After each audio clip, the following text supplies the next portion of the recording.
for better breathing in as little as 2 weeks and help prevent severe asthma attacks. It's not a steroid, but can help reduce or eliminate oral steroids. Dupixent can cause serious allergic reactions, including anaphylaxis. Get help right away if you have rash, shortness of breath, chest pain, tingling, or numbness in your limbs. Tell your doctor if you have a parasitic infection. And don't change or stop your asthma treatments, including steroids, without talking to your doctor. Are you ready to do more with less asthma? Talk to your asthma specialist about Dupixent. If your financial situation has changed, we may be able to help. On the 9th day of Crudemas, my neighbor gave to me 9 chicken seal screaming. Oh, I'm sorry. The Crudes, a new age. Rated PG, on demand Friday. Go to watchcrudes.com. Mr. Mayor. We're banning plastic straws. Direct your questions to Deputy Mayor. The city will demonstrate how to tilt fluid out of a cup and suck it in with your mouth. You will find it at latiltandsuck.org/mouth. I don't trust the Deputy Mayor, so keep her distracted, okay? I heard you wanted to see me. I'd love to show you pee-pee porn. Ew, no. It's an acronym for private plane paths over residential neighborhoods. Oh, God. This can't be happening. Oh, Jennifer, let's not leap to the worst possible scenario. That could be any man whose name starts with a J. Could be Joseph, could be James, could be Jocko. It doesn't prove a thing. Who are we kidding? Of course it's Jack.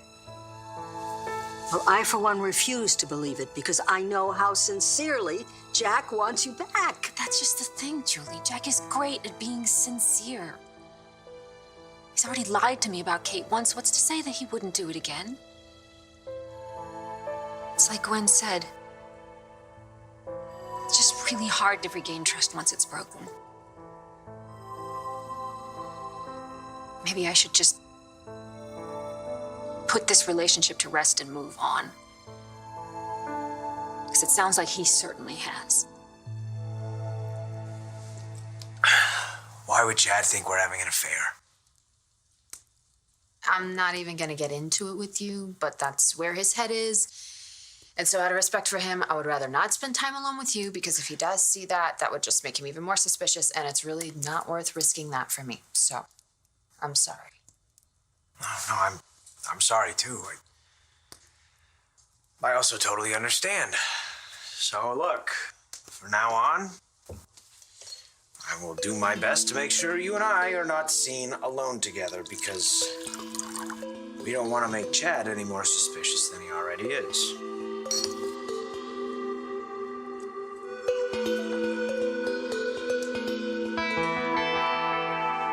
So, what exactly did Steve question you about? He asked me if my memory of Tripp's face and my memory of the hand holding me down happened in the same moment. What? I mean, what does that even mean? Does he think there was another hand? Does that mean that he thinks another person attacked you? Because that's ludicrous. The DNA results, I mean, it proves that Tripp is guilty. Yeah, of course. I mean, of course it has to be Tripp. Who else could it have been? She isn't here. No sign of trouble. It looks like she was planning to have dinner with you. Yeah, I could tell she was disappointed when I said I was having dinner with you instead. Maybe I hurt her feelings. Maybe she took off somewhere. That's possible. Ava is hypersensitive. But if she did take off, where'd she go?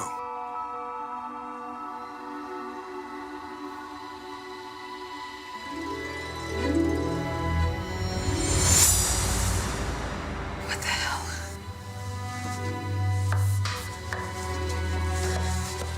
Oh, good. You're awake. Charlie, what the hell are you doing? Untie me right now. I really wish I could, but you brought this on yourself.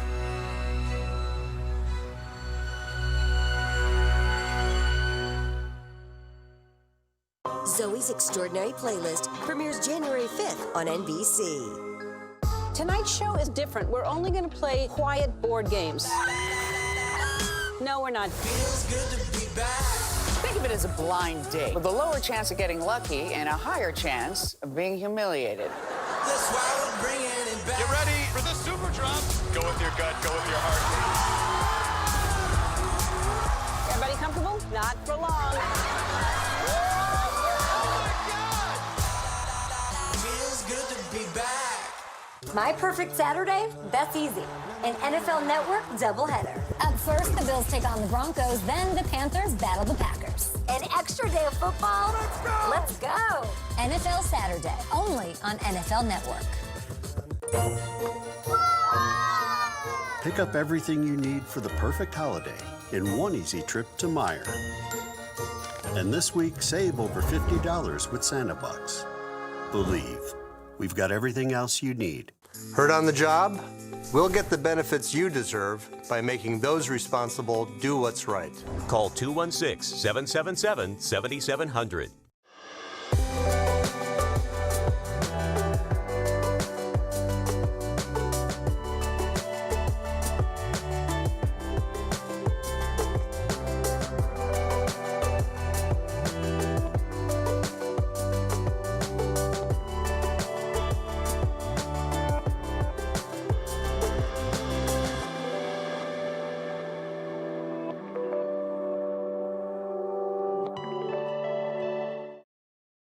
Picking the right injury lawyer means selecting an attorney who actually goes to court and tries cases. Discover and savor the unparalleled quality at the root of every root candle. Send gifts of comfort and joy. They'll love our holiday collection, year-round fragrances, home decor, and more. Visit our store in Medina or rootcandles.com today.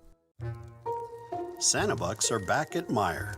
Save over $50 on everything you need to give the big guy a hand. Believe, we've got everything else you need. Here's what we're talking about today on Daily Blast Live. A major storm creates a mess on the East Coast as snow piles up, with power outages and flights canceled. The warning from Dr. Fauci on why now is not the time to travel anyway. A few rather odd coronavirus PSAs are getting a lot of attention. Uncle Mike, how you doing? Oh, wow. Is this creepy or necessary to get people to wake up? More fallout from Tom Cruise's rant on the set of Mission Impossible. Did he go off again, causing some of the crew to quit? Plus the big star who's defending him. And watch what happens when the sound system goes out for the national anthem, but there's a dad in the stands who can sing.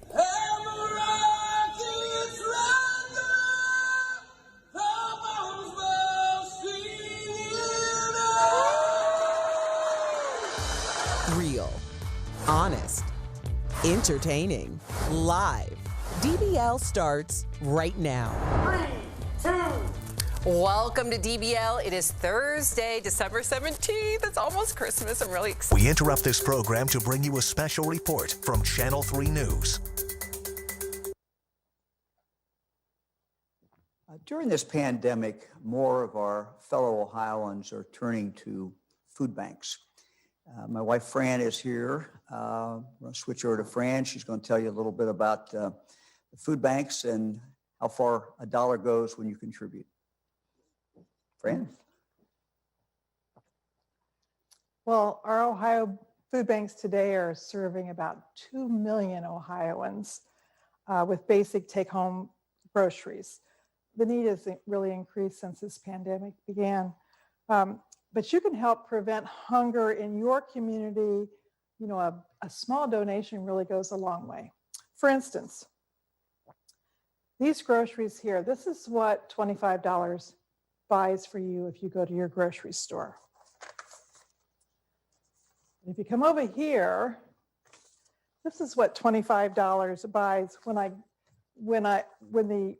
this is what $25 donation provides to a local food bank, because they have relationships with farmers and grocery stores. So your $25 goes 9 times farther. It's $225. So this is $225 that you can get for giving a $25 donation to the food banks.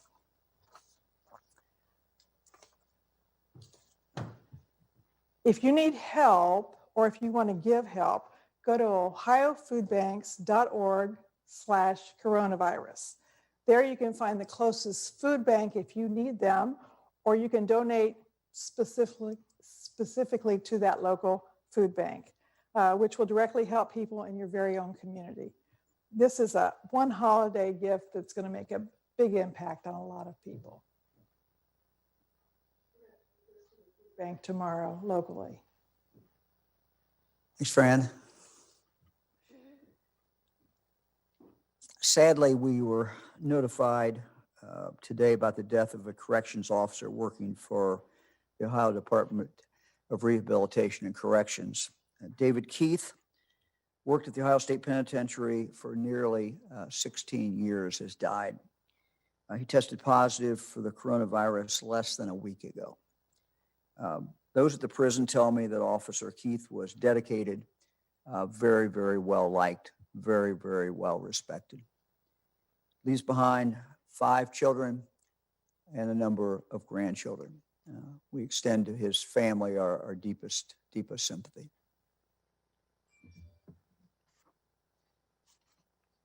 Eric, let's go to the data report for today. And one thing we would point out, we had trouble yesterday in the system reflecting all the cases.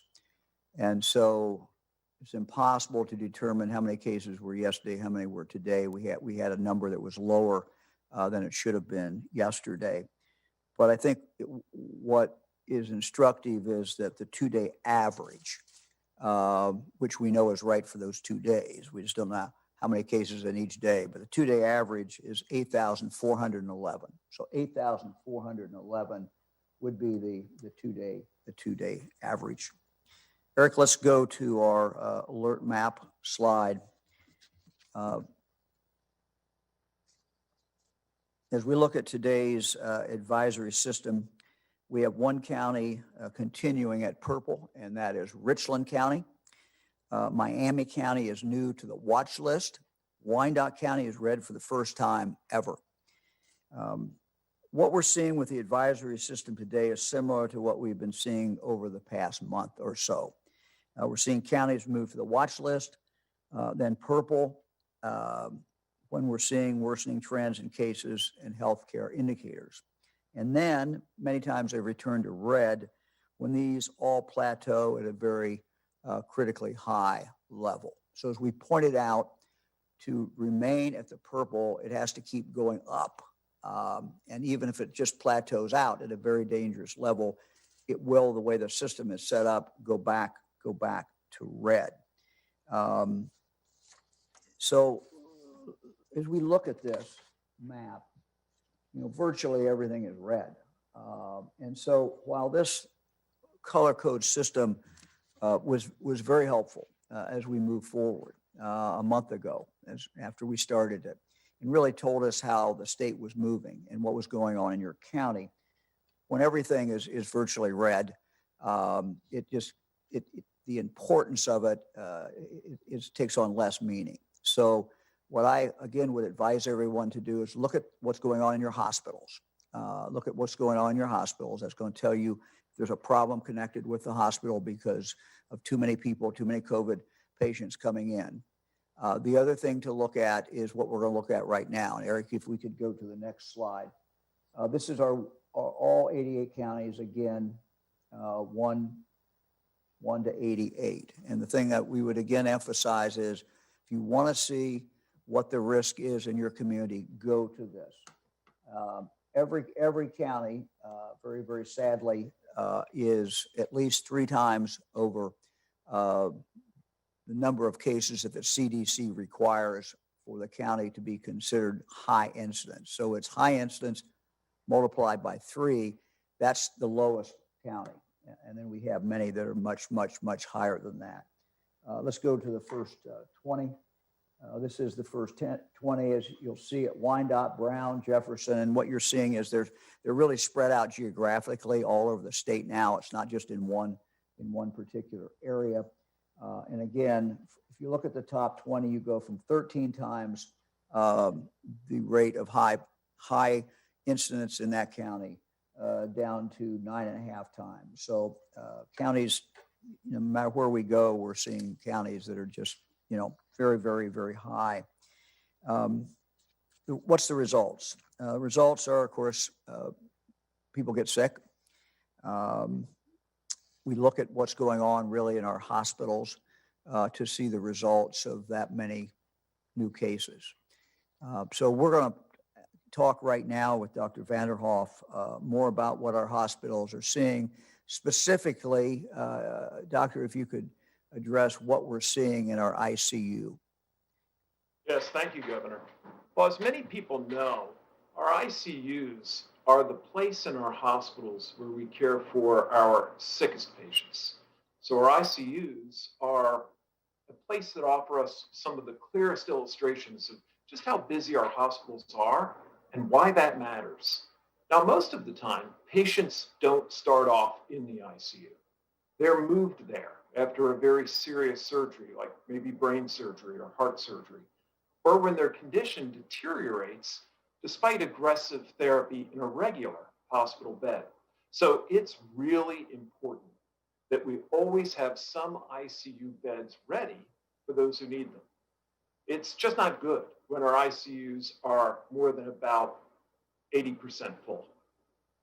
And when, in addition to being very full, more than a fifth of an ICU's beds are filled with just one diagnosis, like COVID, people start getting very worried because that one group of patients is now so large, they're making it hard to get other patients into that busy ICU.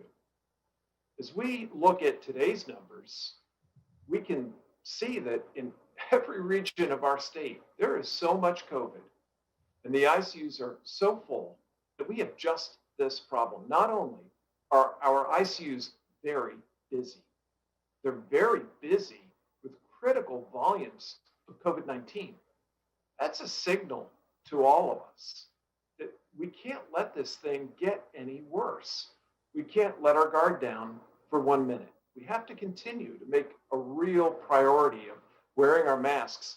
And when we do that, we have to do it the right way, covering our nose and our mouth. We have to keep our distance and stay safe in everything we do, even as we're looking forward to getting vaccinated. Doctor, thank you very much. Thanks for telling us about what's going on in our ICU. A little vaccine update. We continue to see healthcare workers who are being vaccinated this week. Very exciting. Next week, we'll see many, many more hospitals. We hope we'll get the vaccine. The Moderna vaccine will be going out to them, and that will be very exciting. So 10 this week, 10 hospitals this week, what the federal government provided for, but next week, a lot more hospitals. Tomorrow, we will also see something very exciting, and that is the beginning of the vaccination of people in nursing homes and people who work in nursing homes. We have lost a large number of people in our nursing homes. We can't wait, frankly, to get as many as vaccinated as quickly as we can. Tomorrow, as part of the federal program to vaccinate nursing home residents and staff, facilities in Ohio will be among the first in the nation to receive vaccines through Walgreens, CVS, PharmScript, and Absolute Pharmacy. Those are the four pharmacy companies that will be vaccinating for us in the nursing homes. Ohio was invited by the CDC to participate in the scaling up the federal program, and we could not be more excited. Can't wait. More vaccine news on the horizon. Today, an FDA panel of independent medical professionals is expected to recommend that the FDA grant emergency use authorization to Moderna, which is similar to what Pfizer was granted. The FDA is expected to meet later this week to issue the EUA. These vaccines will start flowing into Ohio during the coming week. And again, this is great news for Ohioans. So for the next few weeks at least, what you will see is the Pfizer vaccine will be going into our long-term care facilities for people who live there and people who reside there and people who work there. And Moderna will be going towards our health care workers, and we'll keep you informed of the progress. We've heard on our press conferences directly from a lot of people in the healthcare community who have really tried to give us an understanding of what is going on in hospitals, what it's like to be a COVID patient, what it's like to be someone caring for a COVID patient. We started yesterday 2 spots, a 60-second spot and a 30-second spot that is running. The 2 ads are running now statewide, and we thought we would play one of those ads for you today. It is a 60-second ad featuring some of the nurses, and some of them you've already seen on our program here before, but this is an ad that just came out yesterday. And Eric, why don't we go ahead and run it? I think the scariest part of COVID is that it's unpredictable. It does not pick or choose who it affects. It is life-threatening. It is serious. When I see people who aren't following the guidelines, it scares me. It makes me think, well, I'll see them soon in the hospital. We see young, healthy people come in. Elderly, in middle age. It does not discriminate. Some patients tell us they didn't think the virus was real. And then they need a ventilator to survive. They are alone. They're with no one familiar. They beg for us to call their families. We hold their hands and while they're speaking into their cell phones moments before they're going to go on the ventilator. And some patients die on the ventilator. It's taking a toll not only on our community, but also on our hospitals. You know, nothing is more important than your life. I beg the public to take this virus more seriously. To beat this virus, we need your help, please. We want to thank all the nurses, nurses on this ad, but all the nurses in the state of Ohio, all the healthcare professionals who are working, trying to save our COVID victims, those who are in the hospital. I don't know what to say, but thank you. We're very, very, very grateful. I want to specifically thank the nurses who did this ad: Erin Russo, Memorial Hospital in Marysville, Dara Pence, Ohio Health Riverside Methodist Hospital, Jasmine Shavers, Miami Valley Hospital, and Lisa Burek, St. Elizabeth Youngstown Hospital. Thank you very, very much for doing this ad. Once a week, we get an update from our schools in regard to how many schools are open 5 days a week, in class learning, how many are totally remote, and how many are a hybrid or a combination of those two. We'll start with this map. This is the map, and you'll see the white is the 5-day in-person. So these are by school districts. So again, that's in person, and this is as of last week. So these have changed and continue to change. And one of the things that we've seen is that even schools that were open 5 days a week, some of them have had to pull back for some period of time because of the spread in the community, because they can't put bus drivers in buses because they don't have the teachers. And then, so some of them are going back and forth. But this is a snapshot in time. As of now. So the 5-day in person is kind of the white. The hybrid is this light blue, and then fully remote is the dark blue. Eric, you want to go to the actual slide that shows the numbers, which would be the next one, I hope.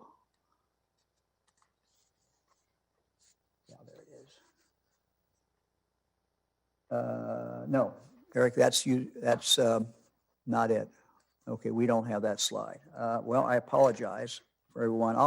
I'm going to ask my team to give us the numbers, and they can hand me the numbers, and I'll come back and read those, because what I wanted to show is the number of ones that were open in the different percentages. And so again, that has been changing. It's just something I think everybody in Ohio needs to understand where we are with our schools. Throughout this, we have left it up to the schools, the local school board, the local superintendent, the community, to decide what they are doing as far as being completely open or a hybrid or completely remote. So we'll come back to that.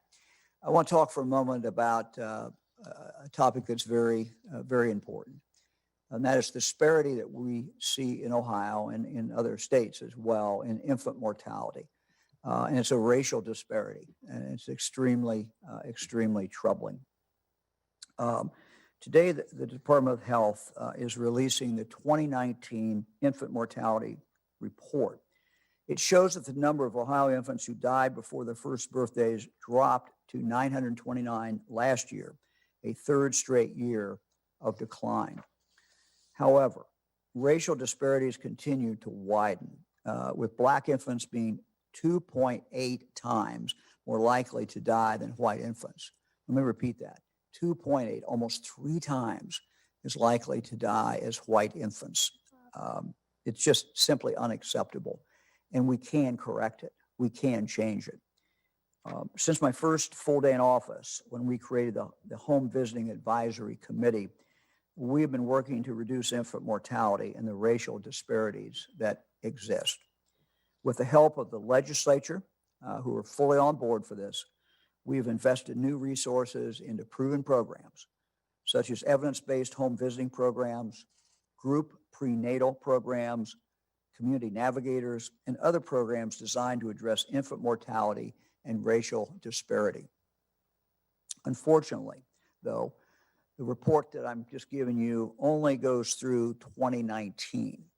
So we can't see the full impact of these investments because the investments only really began in late 2019. So we only had a few months of these programs.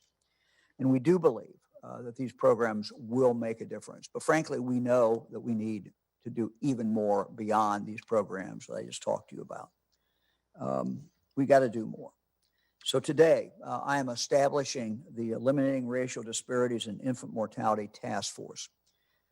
We have the goal of developing a statewide shared vision and strategy for reducing infant mortality rates and eliminating racial disparities just as quickly as we can. The task force will create actionable recommendations for interventions, performance and quality improvement, data collection, and policies to advise our effort to change this very, very unacceptable situation.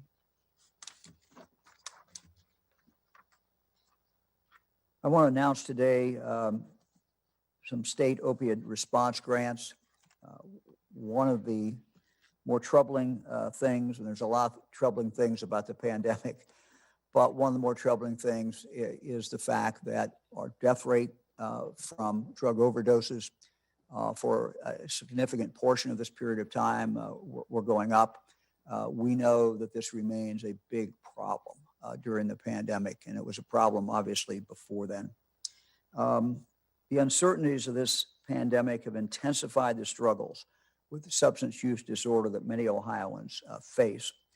As demand for mental health and substance use disorder treatment increases, I'm pleased to announce grants totaling over $76 million that have been awarded to local alcohol, drug, and mental health boards, as well as prevention, treatment, and recovery support providers across the state. I'd like to thank Senator Rob Portman and Senator Brown for their efforts in getting this needed funding. We are ready to go to questions.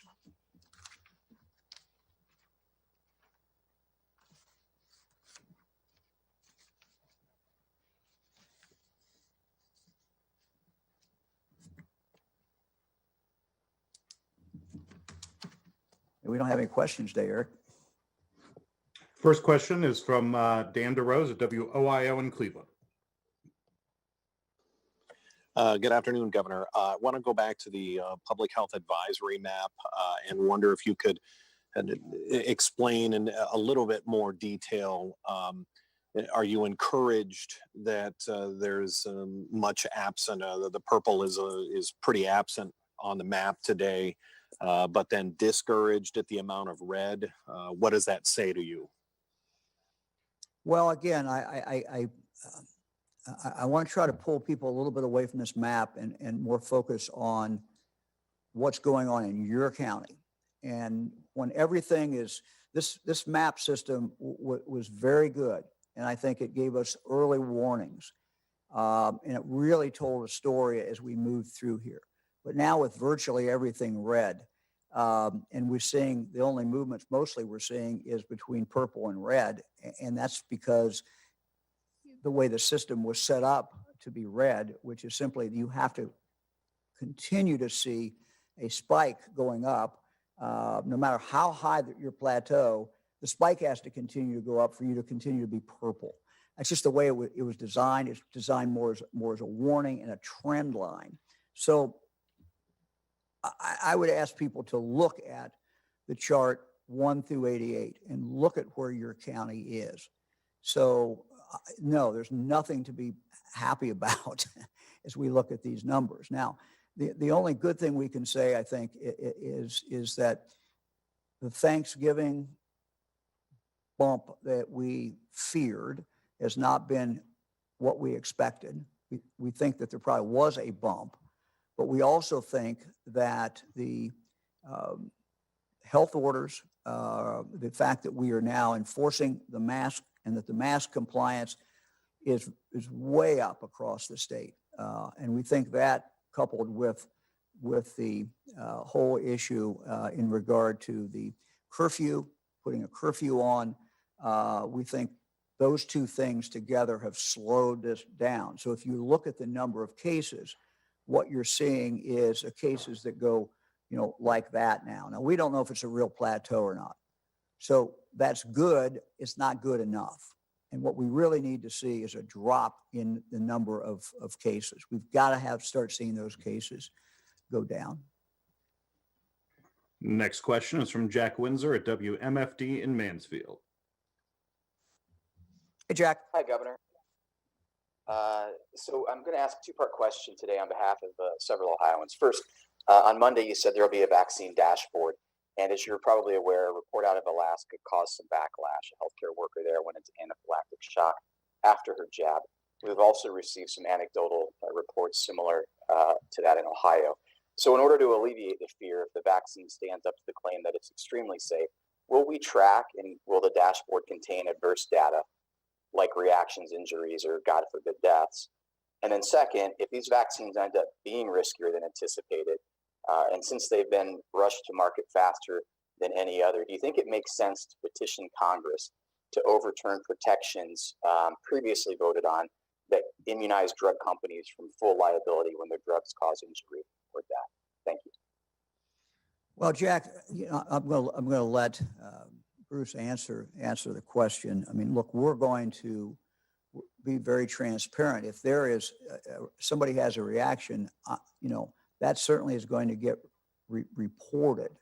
And my guess is it'll be reported in the local media before, we might even see it. But anything that we know, we will certainly report. I would just say, though, with all due respect, that to promote not wearing a mask and then to promote not taking a vaccine would mean that we have no defense against this virus. And we do not want to go with no defense.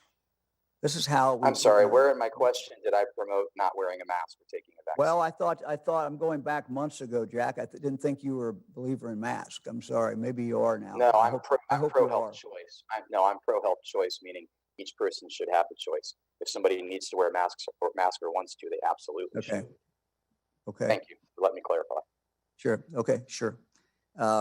Bruce, you want to take the question? So I think that the concern is a very valid concern. It's the concern that the medical community has. How can we be assured that as we go through learning more about the vaccine, that we're able to share what we know and assure people that their safety comes first, because it does.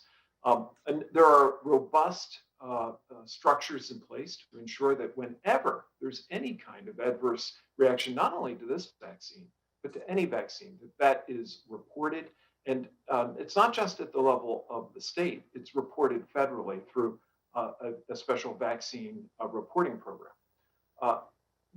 As far as the question or the concern about cases of anaphylaxis, we've anticipated that there will be infrequent events of anaphylaxis. And let me add that this is not the only vaccine for which that's a possibility. That's a possibility with many of our vaccines.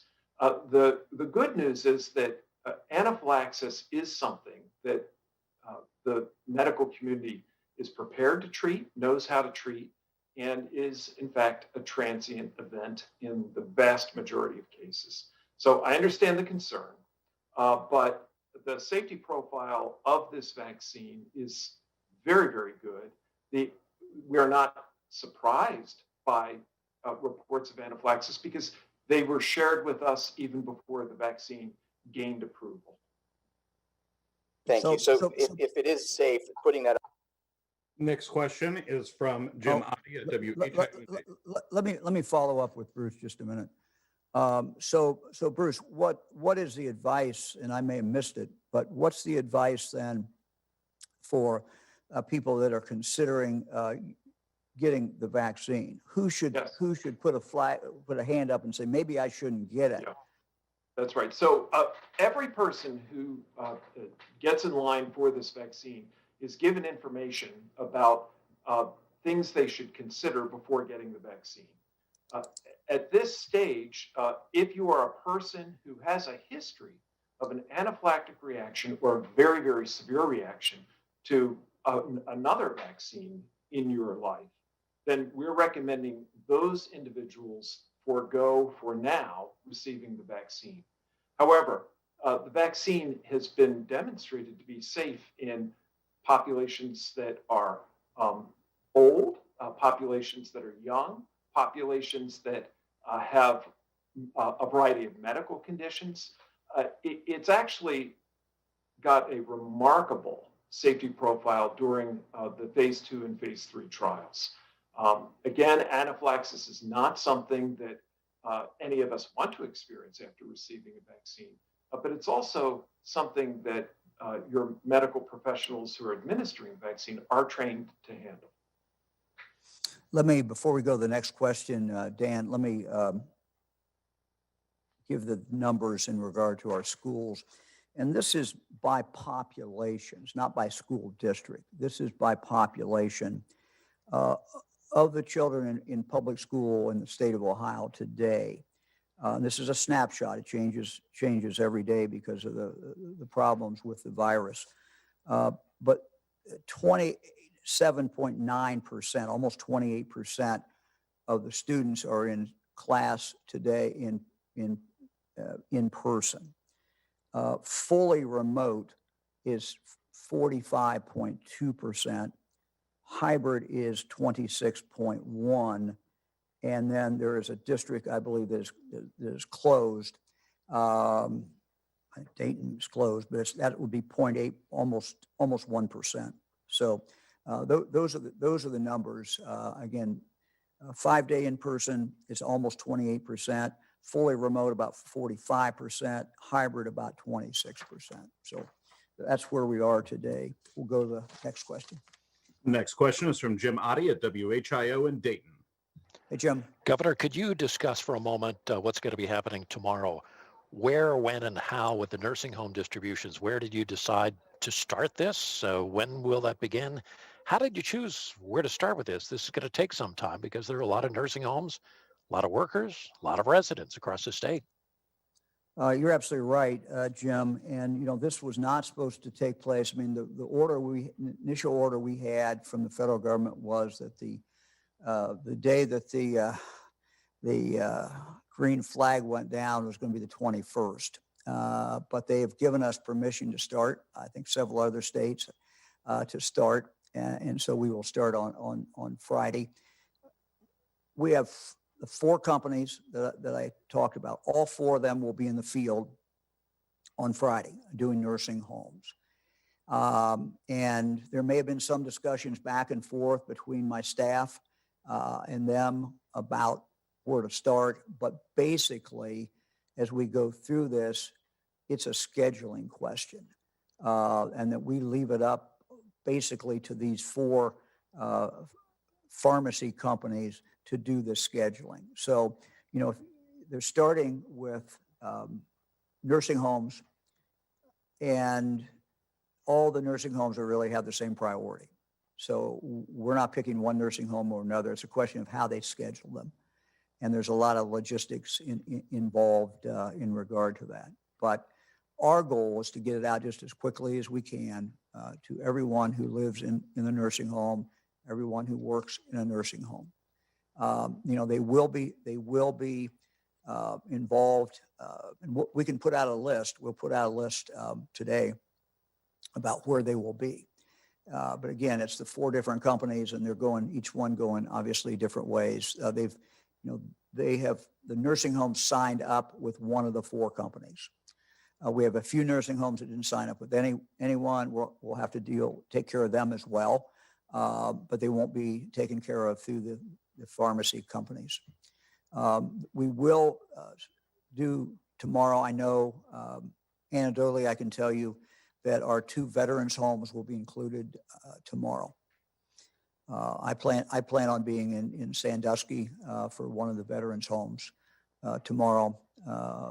Also plan on being in Columbus and in Cleveland. So I know that those are 3 communities that I will be visiting. So I know that nursing homes there will be getting the vaccination, but there'll be more. There are more tomorrow, and we can put out a complete list. Next question is from Tom Bosco at WSYX in Columbus. Hey, Tom. Hi, Governor. Given those numbers from the schools that you gave us a few minutes ago, do you, in retrospect, believe that it was the right decision to make each of those districts, give them the opportunity to make their own decisions as to whether they should be open, closed, hybrid, strictly from home, et cetera? Or does anything in those numbers make you think that you should have issued any kind of statewide order? Well, I second guess myself every day on a lot of different things, but you can't spend much time doing that, frankly. And what I have to look at is as we look to the future, and what do we want to do, and where should we be going? We have a long tradition in this state, a tradition that I think is respected and liked by most people, and that is that our school districts, our public school districts, reflect their community. They're run by their community. There's an elected school board. There's an appointed superintendent, and they're controlled locally. We have some things, of course, where we require certain standards, and there's a lot of things the state does. But the running of the schools themselves, the hiring of the teachers, and all these things, the calendar, for example, we have calendars, every different thing in the state. The local school sets all of those things. So it shouldn't shock anybody that during this pandemic, we made a decision in the summer that schools would be able to start however they wanted to start. So that decision was made. But let me tell you what I do think about these numbers and what I take away from these numbers. I believe that most Ohioans believe, as I do, that children are better off when they're in school in person. That should be the optimum goal. That should be what we should aim for. There are some children, and I base this on talking to parents, talking to teachers, talking to school superintendents. Some students do better remotely, but that's probably a smaller number. Some students do okay remotely. They're okay. There are other students who just don't do well. There was a story today reported out of Cleveland about the number of students, I think it was in cleveland.com, the number of students in Cleveland who they lost track of, and they weren't logging in. That is not unique to Cleveland. I had a call today with the mayors, as I do every day before the press conference at 11:30. I talk to the mayors of the major cities in the state, and I think to a person, I don't want to speak for them, but I don't think anyone was shocked by that, and they're seeing that in their own schools, and so we have a real challenge, and I have a real concern. And if there is a reason, I'll just say this to anybody who's listening: if you don't have a reason yet to wear a mask, to keep distance, to not eat with anybody that doesn't live in your own household, And if you're with anybody that's not in your own household, to wear a mask and to keep a distance. If you don't have a reason to do those things yet, I'll give you a good reason. We need our kids back in school. And they can't be in school when we have bus drivers out. They can't be in school when we have teachers who can't fill the classroom and we've got kids quarantined. So this ought to be an incentive for all of us to get these numbers down. I was asked earlier, as you heard, do I feel good? Do I feel bad about these numbers? Look, these numbers are just much, much too high. Our hospitals are filling up. We got fourth of our hospital population is COVID patients today. 1/4, 1 out of every 4 people.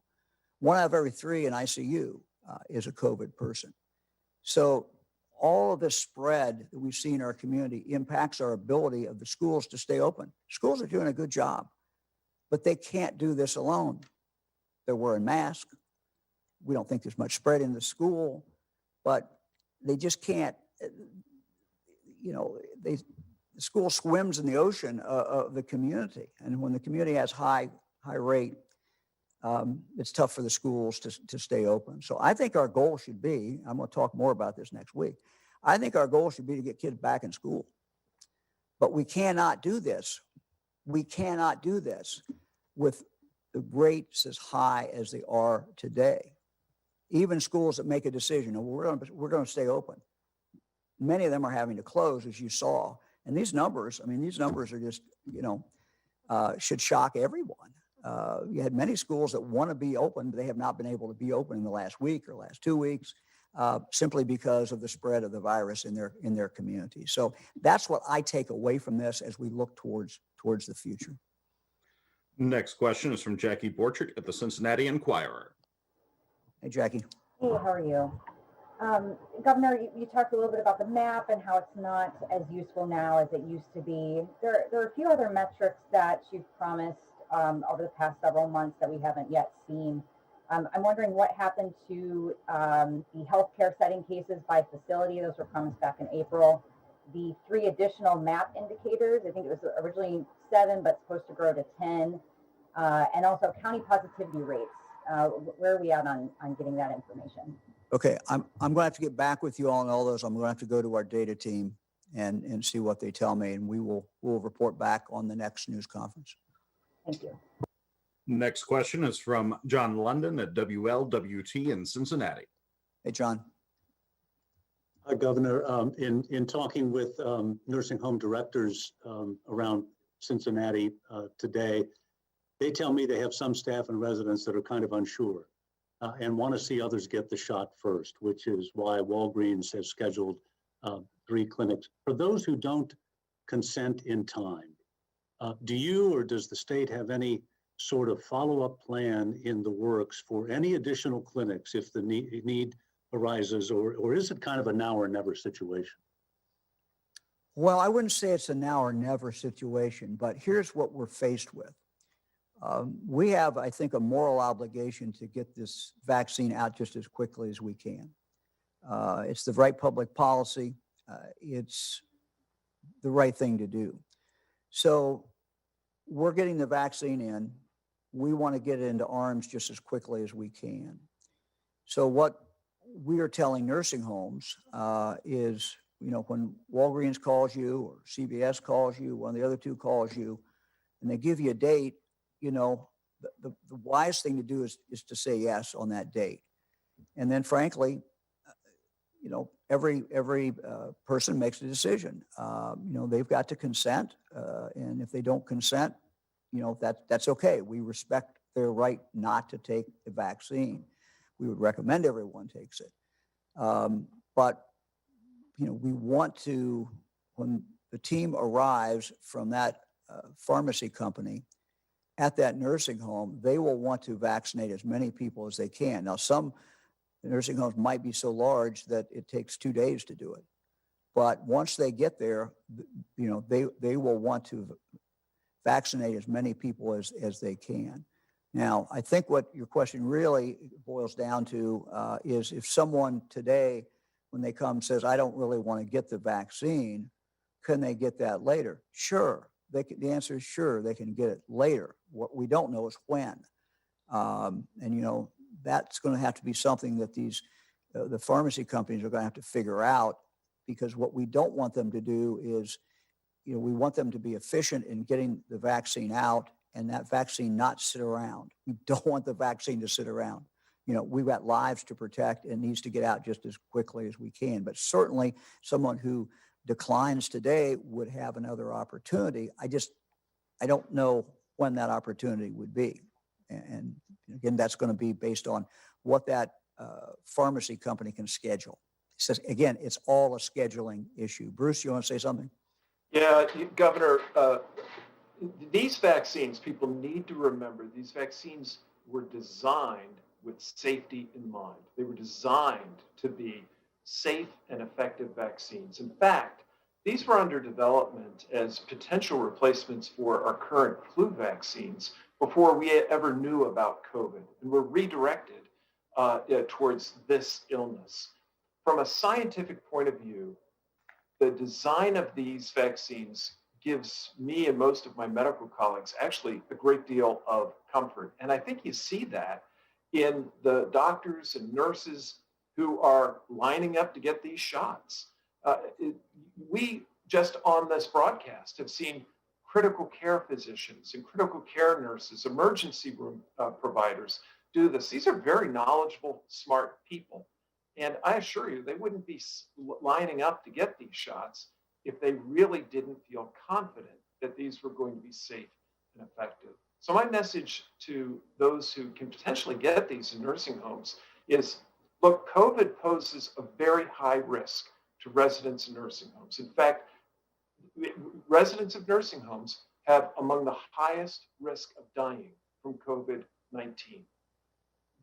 This is an intervention that I really, truly believe is going to save lives. And I'd strongly encourage people to consider receiving it. Next question is from Spencer Hickey at Hannah News Service. Thank you. Governor, can I get your reaction to the news that congressional leaders are nearing an agreement on another round of stimulus support? Yes, I'm very excited about it. And I talked last night to Senator Portman, who's been involved in this bipartisan group of people, a gang of 10 or something. But he gave me a good report. He's pretty optimistic and thinks that no matter what is passed, there's a provision in there that will say that we will be able to roll the dollars over into next year. So that in and of itself is a major victory. I'm still learning what's in this bill, and my experience in being in Congress is that you don't know fully what's going to pass until it actually passes.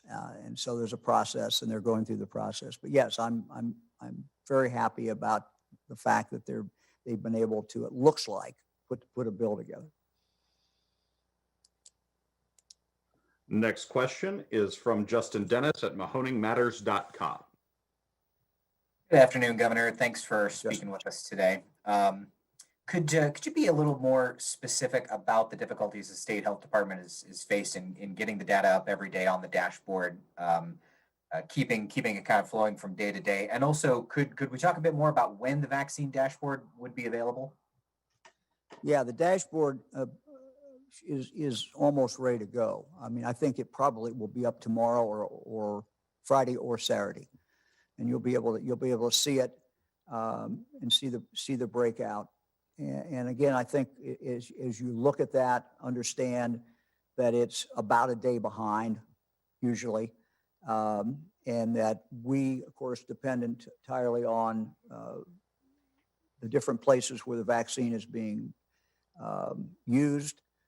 People are being vaccinated to report to us the information. But yeah, it should be out Friday or Saturday. As far as the other problems, I don't know that I have any technical expertise. I know I don't have any technical expertise to speak about the problem. All I know is from yesterday is that the director called me in the middle of the day and said, we got a problem. We don't think that what we're going to report at 2 o'clock, the time we normally report, will be complete for that day. And I can't explain it. I'm sure that the health department can explain it to you, but I can't explain it. All I know is it wasn't going in. Everything wasn't being loaded in. We knew that the number we reported yesterday was low. And so we flagged that and said, we think this is low. Today, it's really everything else that wasn't recorded from yesterday and that occurred was coming in today. But what they can't tell you is how much was going to yesterday and how much today. So what we know is for the 2 days, we know the number, that's accurate, and we can tell you what the average is for those 2 days, but we can't tell you exactly what each day was. Next question is from Joe Engels at Ohio Public Radio and Television. Hey, Joe. Hello, Governor. We know that the nursing homes, that people who work there have been going in, they are COVID positive, but they're still going into work because they have, they're short-staffed. And we see in other areas, in other places where people who have been diagnosed as positive are still going to work, and people are not quarantining.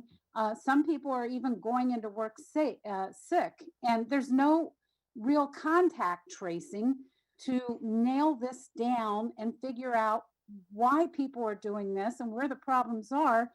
Is there any way to beef up the contact tracing so that we can make sure that people who have COVID or who have been around people who have COVID are not out there spreading it, particularly to vulnerable populations? Well, you've identified a problem. I mean, there's no doubt that this is a problem. You know, every once in a while we are, you know, getting a very specific report about someone we knew who knew they were positive, who knew that they could spread it and still went about their business. We had a conversation this morning on our morning call in regard to tracing, and this is something that I remain concerned about. Our health departments are overwhelmed, and we've tried to give them a different protocol or a more refined protocol about the order in which to do the tracing and how to go about that. We have also significantly increased the number of people that we have hired to do the tracing. What you're seeing out among the 113 health departments is they have dramatically increased the number over the last few months of people who are involved in the tracing. But Bruce, you want to take that and have any thoughts on the question? Yeah, I would agree that quarantine is an extremely important part of our efforts to control this. But there's also a level of personal responsibility that we all have. Too often, as Ohioans, we're having some symptoms and choosing to ignore them. Or we're bumping into a situation where perhaps we know that we should consider getting a test or going into quarantine, and maybe we're avoiding that. I think we all understand how important it is to be able to go to work, how important it is to be able to live our lives. But during this time, we really have to put the community first. And we have to remember that our actions can have real repercussions. So beyond the contact tracing, which I agree is very important, and which the department, of course, is working with local health departments, as the governor outlined, to address further. In addition to that, each of us has a responsibility to help ensure that we're acting appropriately to protect our community and the people we work with. Next question is from Molly Martinez at Spectrum News. Hey, Molly.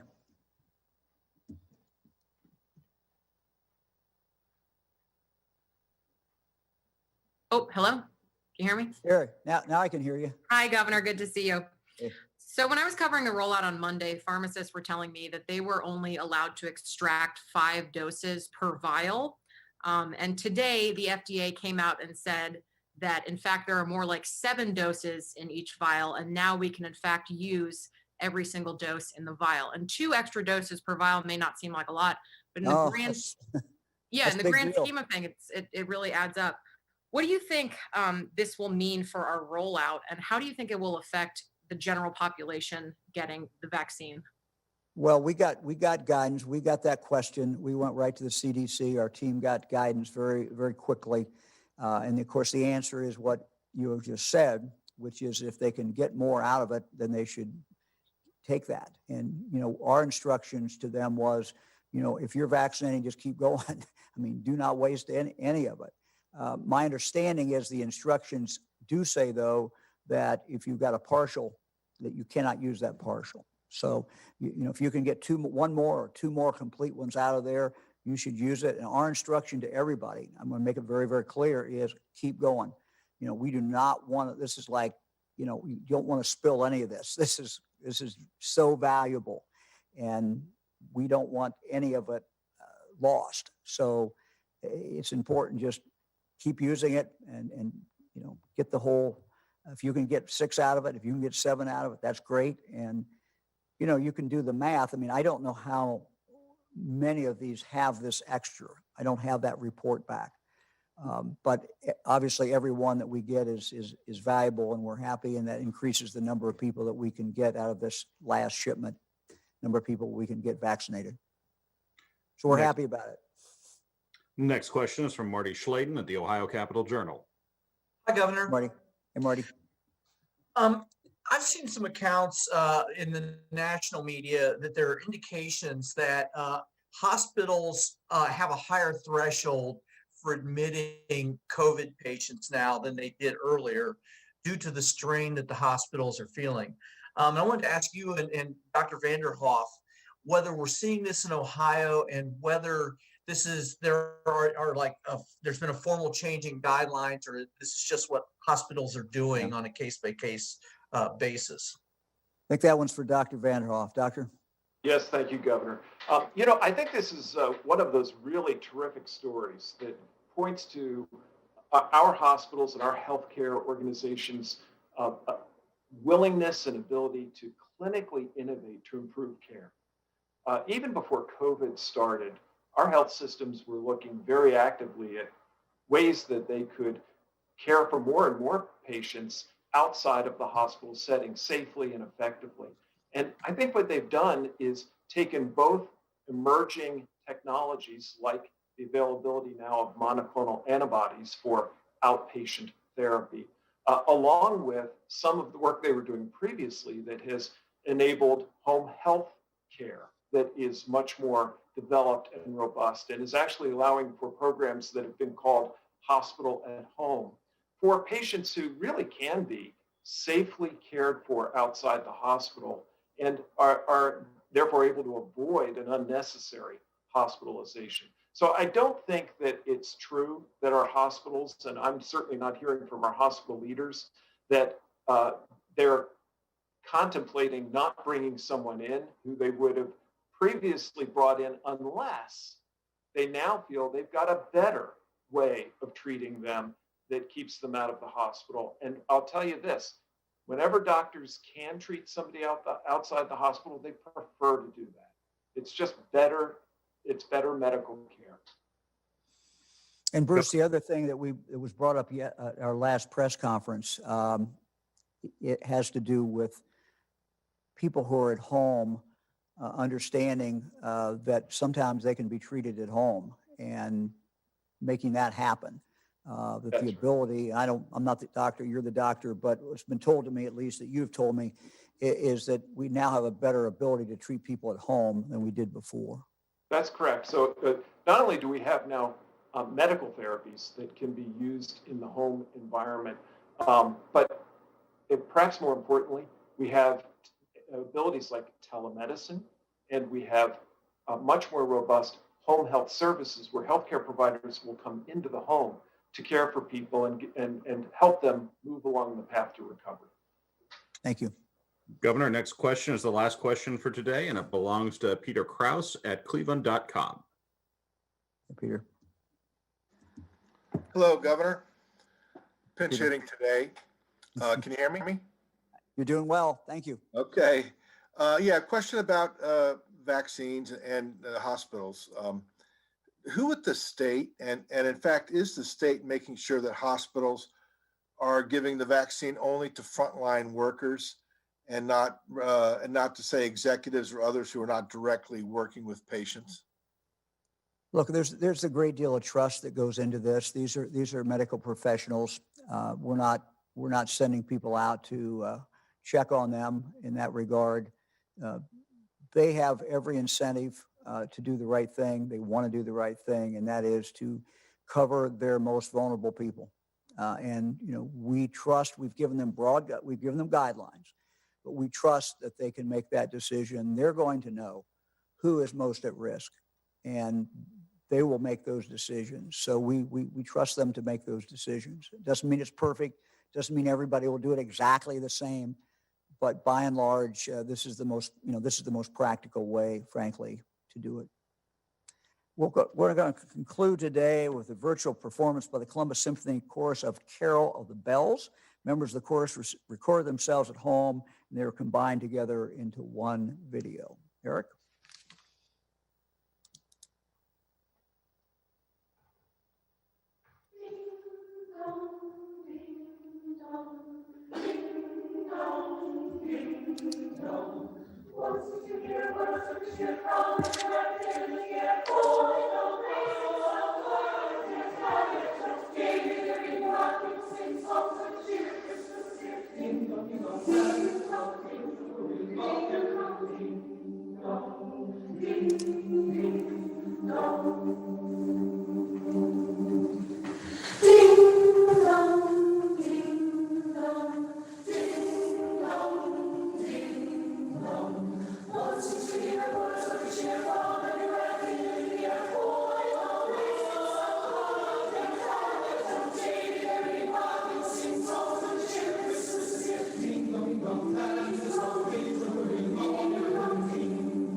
Well, that was great. I forgot to mention that I'm wearing this mask today in honor. It says Medina, a great community, wearing it in honor of Larry Obhoff, the Senate president, and he is from Medina.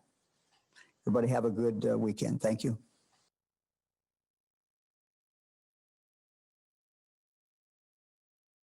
This is a safe place to talk about hard things. Stand by. We'll count you down. Today's going to be a changing day in your life. 5, 4. I am not giving up on you.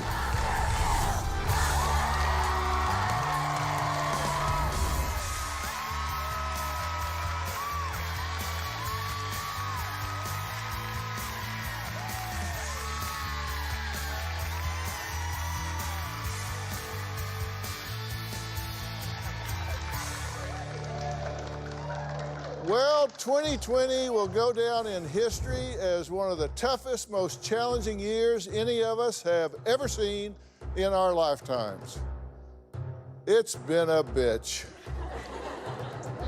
So I wanted to give everyone a chance to ask me anything on their minds, and the questions came pouring in. From how to spend time with family to how to control a teen's cell phone use during COVID. First up is Sonali. Now, she is a lovely single woman who says, "You would